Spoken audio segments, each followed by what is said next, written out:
नमस्कार मित्रांनो, स्वागत आहे तुमचं आपल्या एका नवीन व्हिडिओमध्ये। मित्रांनो, आजच्या व्हिडिओमध्ये आपण मुख्यमंत्री माझी लाडकी बहीण योजनेतील काही महत्त्वपूर्ण बदल जाणून घेणार आहोत। त्यामुळे हा व्हिडिओ तुमच्यासाठी खूप महत्त्वाचा ठरणार आहे, त्यामुळे शेवटपर्यंत नक्की बघा। तर मित्रांनो, जाणून घेऊया या योजनेतील पहिला बदल।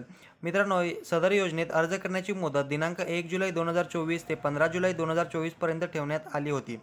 या मर्यादेत सुधारणा करण्यात येत असून आता सदर मुदत 2 महिने ठेवण्यात येत असून ती 31 ऑगस्ट 2024 पर्यंत लाभार्थी महिलांना अर्ज करता येणार आहेत। मित्रांनो, या योजनेतील दुसरा बदल हा असा आहे की या योजनेच्या पात्रतेमध्ये अधिवास प्रमाणपत्र आवश्यक असल्याचे नमूद करण्यात आले होते।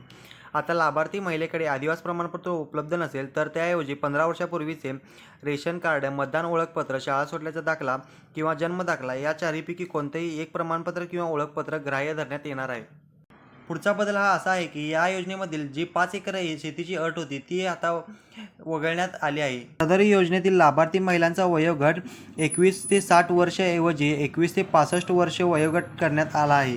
पुढचा बदल हा असा आहे की परराज्यात जन्म झालेल्या महिलांनी महाराष्ट्रातील अधिवास असणाऱ्या पुरुषासोबत विवाह केला असेल तर अशा बाबतीत त्यांच्या पतीचे जन्म दाखला, शाळा सोडल्याचे दाखला किंवा अधिवास प्रमाणपत्र ग्राह्य धरण्यात येईल। मित्रांनो, 2.5 लाखाचा उत्पन्न दाखला उपलब्ध नसेल तर ज्या कुटुंबाचे पिवळे व केसरी रेशन कार्ड आहे अशा कुटुंबांना उत्पन्न दाखल्याच्या प्रमाणपत्रातून सूट देण्यात येत आहे।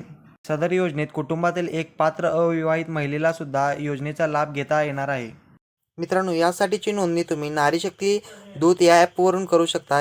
हा ॲप प्ले स्टोअरवर उपलब्ध आहे। मित्रांनो, व्हिडिओ आवडल्यास लाईक करा आणि चॅनलला सबस्क्राईब करा।